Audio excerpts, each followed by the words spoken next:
Halo teman-teman, selamat datang kembali di channel ini. Bagaimana kabar kalian? Kami doakan dalam keadaan sehat selalu. Volkswagen merupakan produsen mobil terbesar kedua di dunia setelah Toyota. Hingga saat ini, tidak kurang dari 12 merek otomotif terkenal menjadi milik Volkswagen.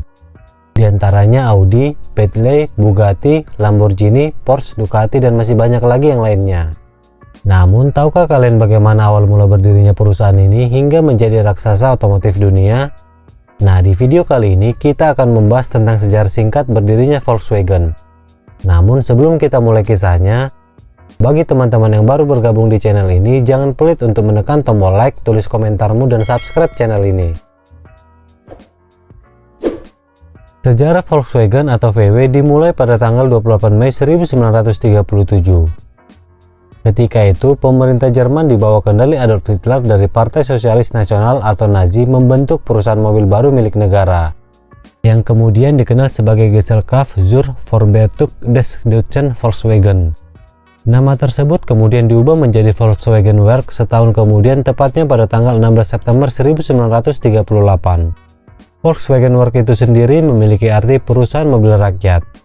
Ide mendirikan Volkswagen Werk tercetus karena pada awal 1930-an, produk otomotif Jerman didominasi mobil-mobil mewah. Sementara itu, rata-rata masyarakat Jerman hanya mampu membeli kendaraan tak lebih mahal dari harga sepeda motor. Pada era yang sama, pemimpin Nazi Adolf Hitler menyuarakan agar Jerman memiliki mobil dengan harga yang terjangkau. Ferdinand Porsche, seorang insinyur asal Austria, ditugaskan untuk merancang kendaraan tersebut. Pada awal proyek VW berjalan, Adolf Hitler mempunyai syarat, yakni kendaraan tersebut harus mampu mengangkut 2 orang dewasa dan 3 anak kecil. Soal mesin, harus sampai kecepatan 100 km per jam. Untuk memulai produksi Volkswagen, sebuah pabrik dibangun di kota baru bernama KDF Stad yang hari ini dikenal sebagai Wolfsburg. Setahun sebelum perusahaan berdiri, Ferdinand Porsche telah selesai membuat prototipe mobil rakyat tersebut yang diberi nama KDF Wagen. Menariknya, prototipe ini telah dibekali fitur pendingin dengan 4 silinder. Namun, segera setelah KDF Wagen ditampilkan untuk pertama kalinya di Berlin Motor Show pada tahun 1939, Perang Dunia Kedua dimulai. Volkswagen kemudian mengubah produksi mereka dari mobil menjadi kendaraan militer. Setelah berakhirnya Perang Dunia Kedua, pada pertengahan Juni 1945, tanggung jawab Volkswagen Works berada di tangan pemerintah militer Inggris dan mengubah nama perusahaan menjadi Volkswagen. Di bawah manajemen Mayor Ivan Hirsch, produksi massal Volkswagen Beetle dimulai. Ivan Hirsch bahkan berhasil meyakinkan angkatan bersenjata Inggris untuk memesan 20.000 unit mobil Volkswagen. Memasuki tahun 1948, VW menjadi salah satu industri penggerak ekonomi Jerman pasca Perang Dunia Kedua. VW juga menjadi simbol rakyat Jerman untuk bangkit setelah menderita akibat perang. Masih di tahun yang sama, kepemimpinan Volkswagen juga berubah. Heinrich Norhoff yang merupakan perwakilan generasi baru teknokrat Jerman ditunjuk menjadi direktur umumnya. Di bawah manajemennya, pada tanggal 8 Maret 1950, Volkswagen Tipe 2 mulai diproduksi. Bus Volkswagen yang masih dikenal banyak orang sebagai VW Bulli segera menciptakan peningkatan permintaan berkat kemampuan multifungsinya. Di tahun 1954, penjualan Volkswagen Tipe 1 atau yang dikenal dengan VW Beetle telah mencapai hingga 1 juta mobil. Sementara itu, di tahun 1973, produksi mobil ini telah mencapai hingga 16 juta, dan popularitasnya telah menyebar hingga ke pelosok di belahan dunia. Mobil ini sangat fenomenal, bahkan di setiap negara mobil ini memiliki nama yang berbeda yang menggambarkan bentuknya.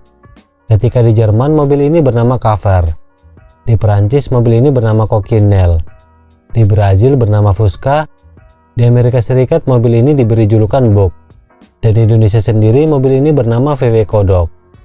Setelah kesuksesan dua model Volkswagen sebelumnya, yaitu Tipe 1 Beetle dan Tipe 2 VW Bulli, Volkswagen kemudian meluncurkan VW Carmania Gia pada tahun 1955, Volkswagen Tipe 3 pada tahun 1961, Volkswagen Tipe 4 pada tahun 1968, dan Volkswagen Tipe 181 pada tahun 1969. Masih di periode tahun 1960-an, tepatnya pada 1 Januari 1965, Volkswagen mengakuisisi Auto Union dari perusahaan induknya Daimler-Benz. Anak perusahaan baru itu kemudian memproduksi seri Audi F103. Tak lama kemudian, pabrikan Jerman lainnya yaitu NSU Motorwerk digabung menjadi Auto Union pada 26 Agustus 1969. menciptakan perusahaan baru yang diberi nama Audi pada tahun 1985. Setelah kesuksesan mengakuisisi perusahaan Audi, Volkswagen kemudian membeli perusahaan otomotif lainnya seperti Seat pada tahun 1986. Lalu kemudian melakukan pembelian merek Skoda di tahun 1994. Lalu disusul mengakuisisi perusahaan mobil Bentley, Lamborghini, dan Bugatti pada tahun 1998, membeli perusahaan mobil Scania serta Ducati di tahun 2008, serta MAN dan Porsche di tahun 2012.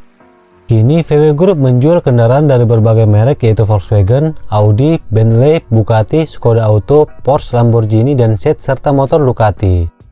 Untuk kendaraan komersial ada merek Neoplan, Volkswagen Commercial Vehicle, MAN SE, dan Scania AB. Selain merek-merek tersebut, VW juga mempunyai 19,9% saham di Suzuki dan mempunyai 2 joint venture besar di Cina, yakni FAW Volkswagen dan Shanghai Volkswagen. Saat ini Volkswagen terbagi dalam 2 bisnis utama, yaitu otomotif dan jasa keuangan dengan total 340 perusahaan. Perusahaan ini beroperasi di 150 negara dan mengoperasikan 100 fasilitas produksi di 27 negara. Baiklah teman-teman, sekian dulu video singkat kali ini. Terima kasih karena sudah menonton. Semoga informasi yang kami berikan dapat menambah wawasan teman-teman sekalian. Jika kalian menyukai video informatif seperti ini, dukung kami terus dengan cara like, comment, dan subscribe. Nyalakan juga loncengnya agar tidak ketinggalan informasi menarik lainnya. Stay healthy dan bye-bye.